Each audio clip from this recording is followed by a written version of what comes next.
ஹரே ராம ராம ராம ஹரே ஹரே, ஹரே கிருஷ்ணா கிருஷ்ணா கிருஷ்ணா ஹரே ஹரே. ஸ்ரீமதே ராமானுஜாய நமஹ, ஸ்ரீமதே வரவரமணையே நமஹ. இன்றைய தினம் விசேஷமான ஒரு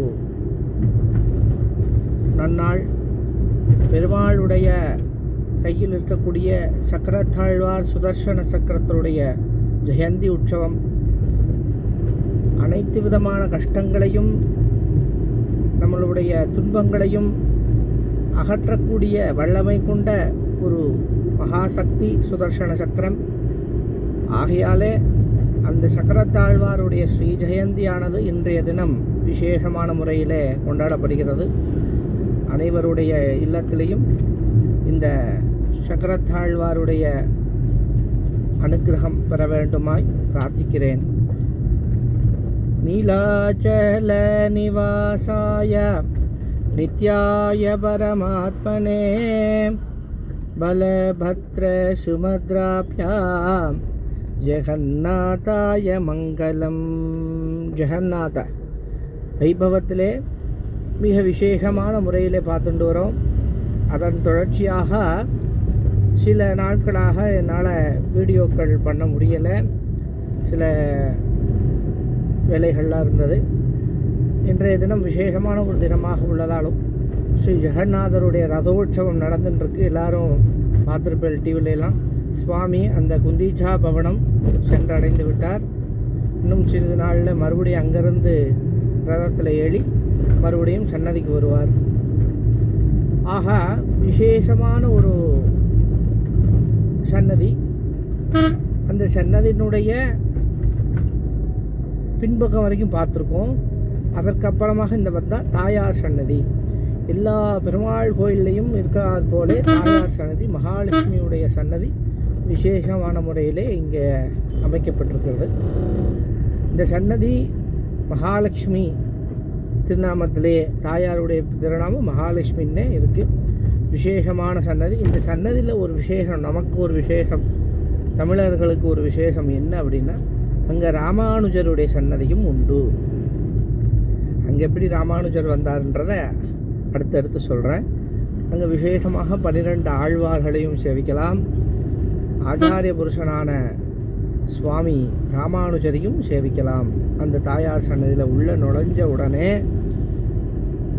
அந்த சன்னதியின் மேல் பாகத்தில் 12 ஆழ்வார்களையும், சன்னதி பக்கத்திலேயே சுவாமி ராமானுஜருடைய சன்னதிகளையும் சேவிக்கலாம். அடுத்து உள்ளே போய் தாயாரை சேவிச்சுட்டு வெளியே வரும் பொழுது அதற்கு பக்கமாக சூரியநாராயணன் சுவாமி சன்னதி. இந்த சூரியநாராயணன் சுவாமிக்கு ஒரு விசேஷம் என்னன்னா, கோனார்க்கு சொல்கிறாங்க இல்லையா, கோனார்க்கில் கட்டப்பட்ட அந்த சூரியன் கோவில் பழுதடைந்து விட்டு காலமாக இடிஞ்சு எடுத்து அங்கேருந்த விக்கிரகத்தை எடுத்துகிட்டு வந்து இங்கே ஏழை பண்ணி ஒரு சன்னதி அமைச்சிருக்கா. நம்ம முதல்ல பார்த்தோமே அருணஸ்தம்பம்னு ஒரு ஸ்தம்பம் பார்த்தோம் இல்லையா வாசலில்.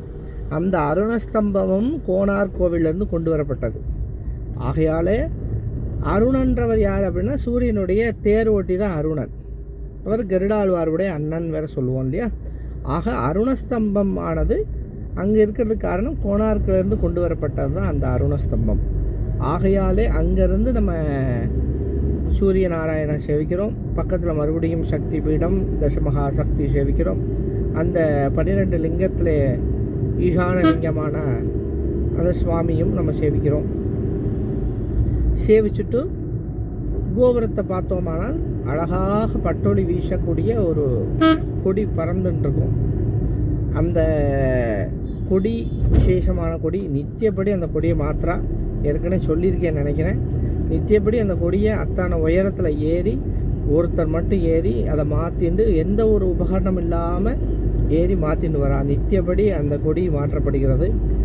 அப்புறம் அங்கேருந்து கொஞ்சம் 2வது பிரகாரத்துக்கு, அங்கே முதல்ல எப்படி போனோமோ அதே மாதிரி அந்த 2வது பிரகாரத்துலேருந்து முதல் பிரகாரத்துக்கு கொஞ்சம் வந்தோம், வெளிப்பிரகாரத்துக்கு வந்தோமானால் நம்மளுடைய இடதுகை பக்கம் போனோன்னா ஒரு விசேஷமான ஒரு இடம், கோயில் வைகுந்தம். கோயில் வைகுந்தா அப்படின்னு சொல்லுவாள். இன்னும் கோவில் வைகுந்தானா என்ன அப்படின்னு போய் பார்த்தோம்னா அங்கே ஒரு நந்தவனம் போல இருக்கும். அந்த நந்தவனத்தை சுற்றி வரும்பொழுது ஒரு ஆஞ்சநேயர் சுவாமி சன்னதி ஒன்று அங்கே இருக்குது. அந்த ஆஞ்சநேயர் பார்த்தீங்கன்னா ரொம்ப சோகமயமாக, ரொம்ப முகம் சோகமாக வாட்டமாக இருக்கும். என்ன ஒரு காரணம் இப்படி பார்த்துன்னு இருக்காரு சுவாமி இங்கே சோகமாக இருக்காரு அப்படின்னா அதுக்கு ஒரு விஷயம் உண்டு.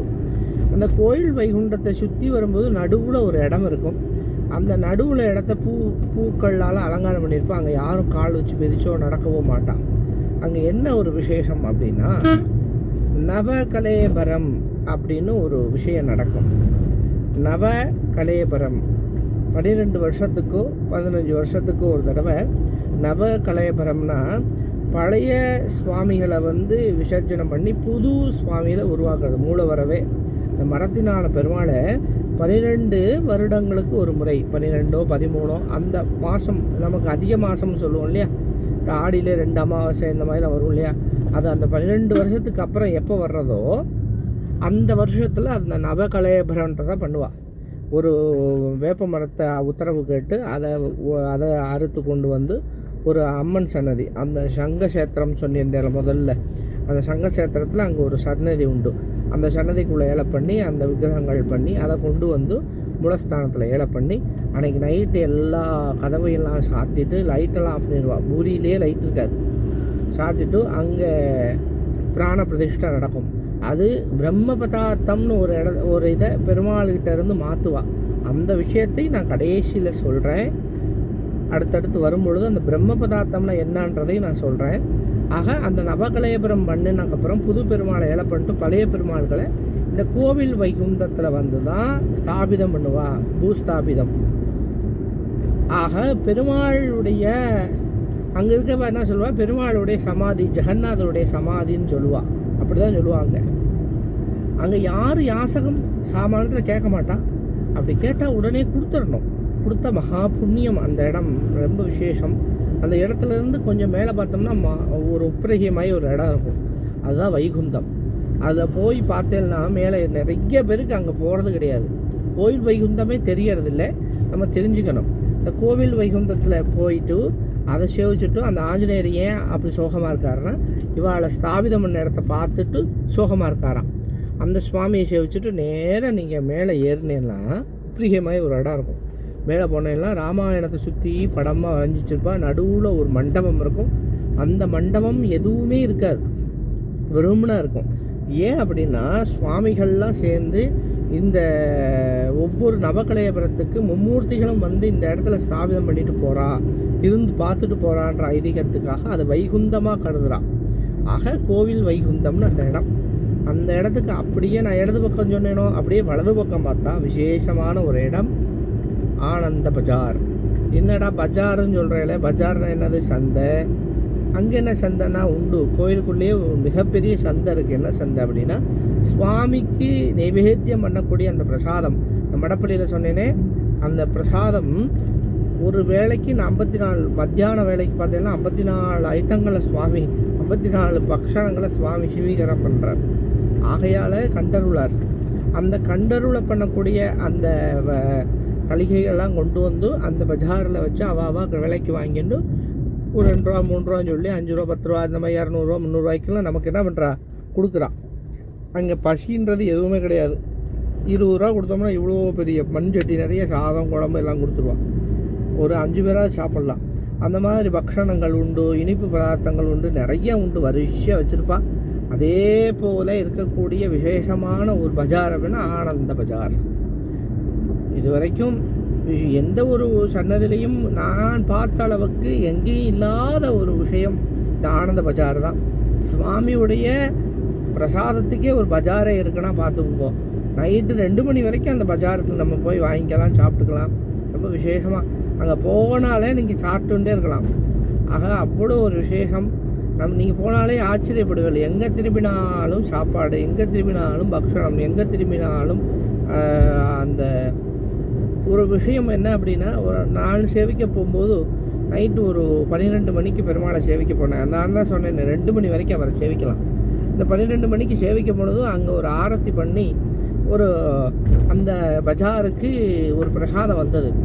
அது ஒரு சின்ன ஒரு பாத்திரத்தில் மண் பானையில், அங்கே எல்லாமே மண் பாத்திரம் தான், எந்த வேறு பாத்திரங்களே கிடையாது.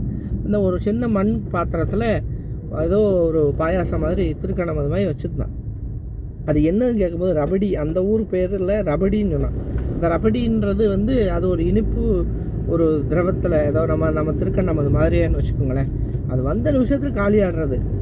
நான் எப்படியோ முயற்சி பண்ணி பெருமாளுடைய கிருப்பையால் ஒன்று கிடச்சது. சாப்பிட்டு பார்த்தா அவ்வளோ ஒரு அருமை. இப்படிலாம் பெருமாள் அங்கே வந்து கண்ட்ரோல் பண்ணுறார் அப்படின்னா ரொம்ப விசேஷமான எத்தனையோ ஐட்டங்களை அவர் வந்து கண்ட்ரோல் பண்ணுறார். விசேஷமான முறையில் இருந்தது அந்த பெருமாளுடைய. அதான் ஜெகநாதரை சேவிக்கிறத காட்டிலும் ஜெகநாத பிரசாதத்துக்கு இங்கே மகிமை கூட. ஆக ஜெகநாத பிரசாதத்தை பழித்ததோ, அங்கே ஒரு மாதிரி இப்படி இருக்க இடம் அப்படி இருக்க இடம் அப்படிலாம் சொல்கிறதோ மகா தப்பு, மகா பாபம். ஏன்னா ஜெகநாதரும் அந்த பிரசாதமும் ஒன்றும். மறுபடியும் சொல்கிறேன், யார் ஜெகநாத பிரசாதம் சொல்லி அந்த ஊரில் எது கொடுத்தாலும் வாங்கி கொஞ்சம் வாயில் போட்டுக்கணும். அந்த இடத்துலே வாயில் போட்டுக்கணும். அந்த விசேஷம் நமக்கு தெரிஞ்சுக்கணும். ஆகையால் ஜெகநாதருடைய உற்சவம் விசேஷமாக நடந்துட்டுருக்கு. அதை எல்லாரும் டிவியில் யூடியூப்பில் எல்லாம் இப்போ அழகாக வந்துட்டுருக்கு. எல்லோரும் பாருங்கோ. பெருமாளுடைய கிருபையை நம்ம எல்லாரும் சேர்ந்து பெறலாம். ஸ்ரீமதே ராமானுஜாய நமஹ. ஹரே ராம ராம ராம ஹரே ஹரே, ஹரே கிருஷ்ணா கிருஷ்ணா கிருஷ்ணா ஹரே ஹரே.